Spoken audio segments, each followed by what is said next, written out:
UP के मेरठ में ऐसा कत्ल हुआ जिसने हर किसी को सन्न कर दिया। मुस्कान और साहिल ने जिस खौफनाक तरीके से सौरभ की हत्या को अंजाम दिया, उसे सुनकर हर कोई दंग है। अब इस केस से पुलिस मुस्कान और साहिल का बयान दर्ज कर सकती है, जो फिलहाल जेल में बंद है। पुलिस कस्टडी के लिए पुलिस ने कोई अर्जी नहीं दी है। उधर जेल में बंद मुस्कान और साहिल ने सरकारी वकील की मांग की। खबर यह भी है कि जेल में मुस्कान और साहिल ने नशे की आदत को छुड़ाने के लिए काउंसलिंग की भी तैयारी की है। और मेरठ हत्याकांड में अब तक की एक्सक्लूसिव खबर आपको दिखा दें। आपको सौरभ का वो कमरा दिखाते हैं जहां मुस्कान और साहिल ने उसकी हत्या की। जिस रात हत्या हुई उस रात कमरे में क्या सामान था, कैसा था सौरभ का कमरा, ये रिपोर्ट देखिए।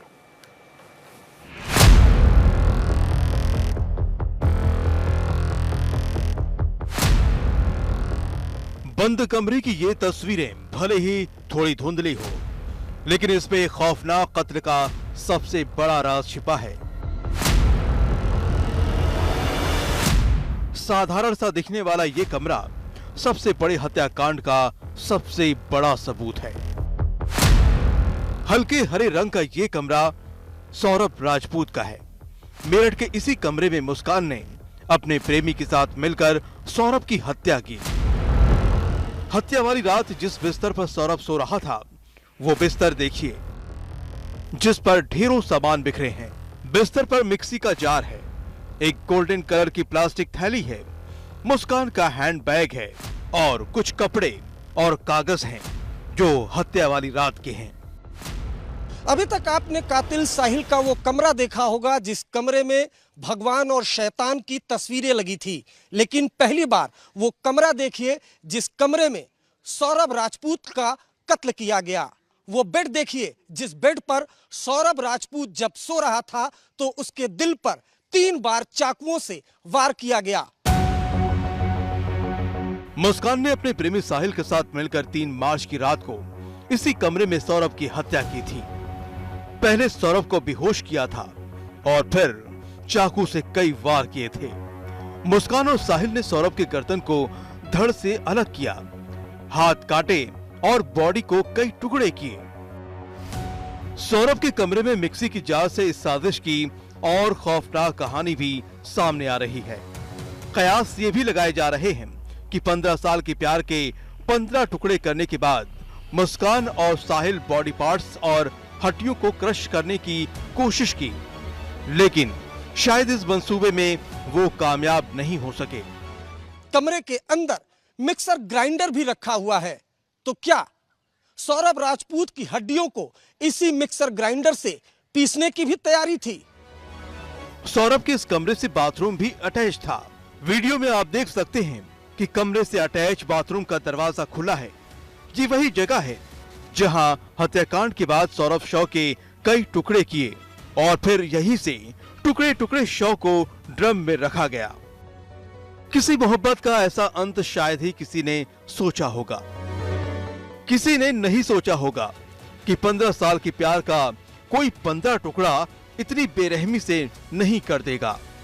अरविंद ओझा, मेरठ आज तक।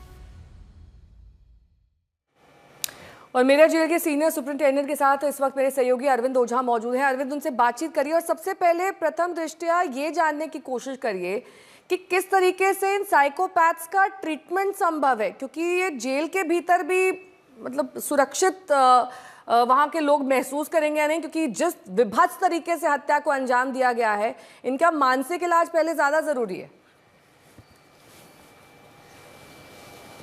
जी बिल्कुल, देखिए, और हमारे साथ इस वक्त मेरठ जेल के senior jail superintendent Viresh Raj Sharma ji मौजूद हैं। सर, जेल के अंदर कैसे काउंसलिंग हो रही है, कैसे साइकोलॉजिकल तमाम जो चीज़ें हैं, क्योंकि क्या ये जो बताया जा रहा है ड्रग्स के आदी हैं, तो जो कातिल मुस्कान है और जो साहिल है वो फिलहाल जेल में किस तरह से रहते? देखिए, जब से जेल में ये लोग आए थे उस समय चिंतित, भयभीत और सहमे हुए थे।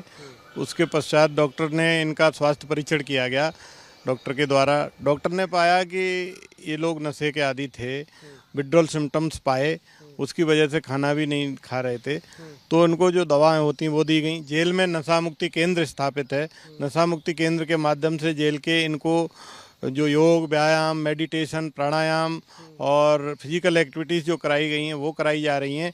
तथा आवश्यकता पड़ी तो जिला महिला चिकित्सालय से महिला के लिए 2 काउंसलर्स आई, उन्होंने भी काउंसलिंग की है। और जो पुरुष है साहिल, उसकी काउंसलिंग जेल के चिकित्सक कर रहे हैं।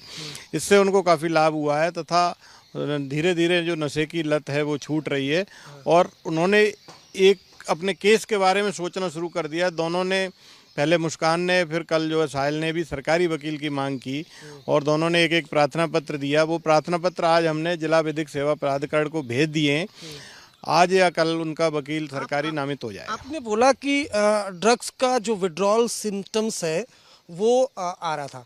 किस तरह का ड्रग ये इस्तेमाल कर रहे थे? जो काउंसलिंग करने वाले डॉक्टर आए होंगे उन्होंने बताया होगा कि किस किस तरह का नशा करते थे। डॉक्टर्स ने, जो हमारे जेल चिकित्सक हैं, विस्तृत परीक्षण किया। उसमें जो है वैंस और सूखा दोनों तरह के नशे के सिम्टम पाए गए। तो उसकी कुछ दवाएं होती हैं जो कि विड्रॉल सिम्टम जब जिन बंदियों में होता है उनको दी जाती हैं, उससे इनको लाभ हुआ और फिर इनको जो है नशा मुक्ति केंद्र में उपचारित किया गया। इससे काफ़ी लाभ हुआ और अब अन्य बंदियों की तरह इनकी प्रक्रिया चल रही तथा जेल मैनुअल के अनुसार जो भी अन्य बंदियों को सुविधाएं हैं, खाने पीने रहने, वो सुविधाएं दी जा रही हैं। 5 दिन हो गए हैं, क्या कोई मुस्कान से मिलने या साहिल से मिलने जेल के अंदर आया? नंबर 1। नंबर 2, क्या मुस्कान के चेहरे पर कोई पश्चाताप दिख रहा है? कोई क्या उसका हाव भाव है? नंबर 1, मुलाकात करने के लिए दोनों के परिजनों में से कोई नहीं आया है अभी तक। और उन्होंने ये पूछा कि मुलाकात ही हमारे आएंगे तो कैसे मुलाकात होगी, तो प्रक्रिया समझा दी गई। यदि कोई मुलाकात की पर्ची लगाता है या ऑनलाइन बुक करता है तो आप लोगों से पूछा जाएगा। यदि आप लोग मिलना चाहते हैं तो जिस तरह अन्य बंदियों की मुलाकात होती है आपकी भी मुलाकात कराई जाएगी। परंतु अभी तक किसी ने इनकी मुलाकात का, आज लगभग 5वां 6वां दिन है, किसी ने भी इनकी मुलाकात के लिए आवेदन नहीं किया गया है। नंबर 2, आपने पूछा कि भाव पश्चाताप है या चेहरे पर मुस्कान? तो हम लोग इस तरह ट्रेंड किए जाते हैं कि व्यक्ति के व्यक्तिगत जीवन या केस के बारे में कोई चर्चा नहीं करते हैं, नहीं उससे पूछते हैं। तथा हम लोगों का प्रयास है कि अन्य बंदी भी उनसे उनके केस के बारे में न पूछें।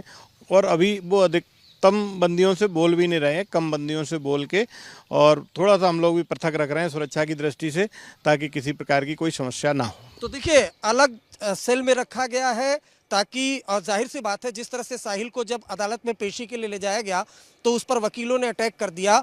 सुरक्षा की दृष्टि से जो सीनियर सुपरिटेंडेंट लाइव हमारे साथ मौजूद है, इनका कहना है कि अलग रखा गया है। नंबर 1। नंबर 2, जब वो आए इंजेक्शन का नशा करते थे, उसके अलावा ड्राई नशा भी करते थे। तो फिलहाल इस जेल में जहां इस वक्त मैं मौजूद हूं वहां पर बंद है। और जो मेरठ पुलिस है आने वाले दिनों में दोनों से पूछताछ करने के लिए अरविंद, बहुत शुक्रिया इस बातचीत के लिए, तमाम जानकारी के लिए। लेकिन सौरभ की कातिल पत्नी मुस्कान पर रोज नए खुलासे हो रहे हैं। मुस्कान की चाहत हीरोइन बनने की थी, इसलिए वो एक बार घर से भाग गई, लेकिन सौरभ को शायद ये पसंद नहीं था और इस बात को लेकर दोनों में अक्सर झगड़े भी होते थे।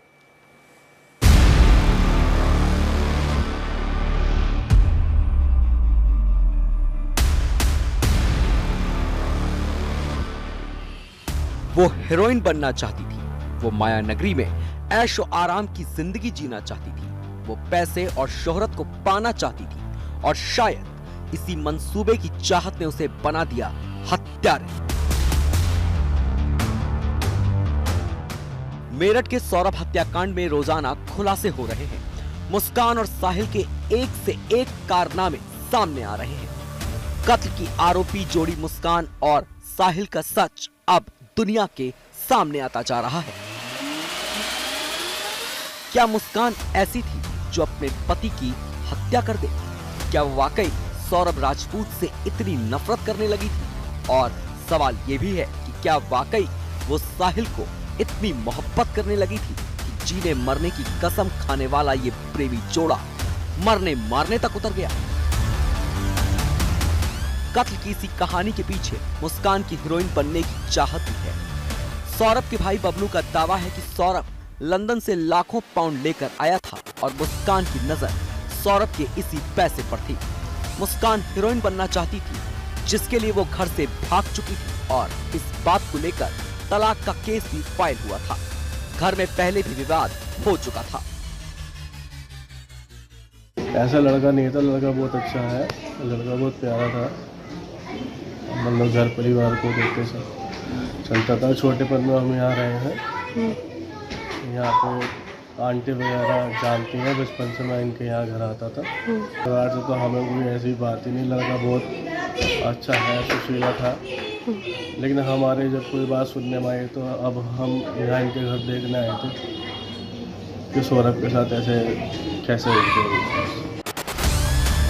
इल्जाम तो ये भी है कि मुस्कान सौरभ के परिवार से हमेशा लड़ती रहती थी। वो सौरभ के परिवार को पूरे मोहल्ले में बदनाम करना चाहती थी, लेकिन उसे कामयाबी नहीं मिली। मुस्कान की वजह से सौरभ आर्थिक रूप से काफी परेशान था। सौरभ के परिवार को तो रख ही नहीं पाई। वो जो आई उसने यहाँ घर में लड़ाइयाँ शुरू कर दी अननेसेसरी। जो हमारी अम्मा है, अम्मा बोले तो सौरभ की जो मम्मी है, उनके साथ अननेसेसरी लड़ाई करना। सौरभ का जो बड़ा भाई बबलू, उस वक्त उसकी शादी नहीं हुई थी, उनसे बदतमीजी करना। जबकि बबलू बहुत शांत प्रवृत्ति का आदमी है, रिजर्व नेचर है उसका। वो ज़्यादा गली में भी बहुत ज़्यादा किसी से बात नहीं करता है, लेकिन उससे विवाद भी रहने लगा। आज तक की टीम ने मुस्कान के पड़ोसी से भी मुलाकात की। जब कत्ल का खुलासा हुआ तो वो भी हैरान थे। जिस मुस्कान पर उन्हें बेहद भरोसा था, अब उन्हीं पड़ोसियों को यकीन नहीं हो रहा कि उसने ऐसी वारदात को अंजाम दिया होगा। मुस्कान की पड़ोसी बता रही हैं कि पहले मुस्कान का व्यवहार सामान्य था, लेकिन उसकी जिंदगी में साहिल के आते ही हालात बदलने लगे। साहिल अलग अलग रास्तों से मुस्कान के घर आने लगा, कभी दीवार कूदकर तो कभी आधी रात को। कुसुम बता रही हैं कि साहिल का इस तरह आना जाना उसे अजीब लगता था। ये पहले तो यहाँ से आता था, फिर मैंने यहाँ से ताला लगाना शुरू कर दिया रात में, कि रात में मेरा दरवाजा 1:30-2 बजे तक खुला रहता। फिर वो इधर से आने लगा। अच्छा। फिर मैंने मकान मालिक से ऑब्जेक्शन करा कि मैंने कहा मेरे घर में मुझे नहीं पसंद है। वो साल 2019 था जब साहिल मुस्कान के संपर्क में आया। पहले दोनों स्कूल में साथ पढ़े थे, लेकिन बीच में दूरियां बन गई थी। फिर 2019 में दोनों की बातचीत शुरू हुई। मेरठ में सौरभ की गैर मौजूदगी में मुस्कान साहिल एक दूसरे के बेहद करीब आ गए और फिर वहीं से उनके दिमाग में पनपी हत्या की खूनी साजिश। उस साजिश का अंजाम सबके सामने है। मेरठ से उस्मान चौधरी के साथ आज तक ब्यूरो।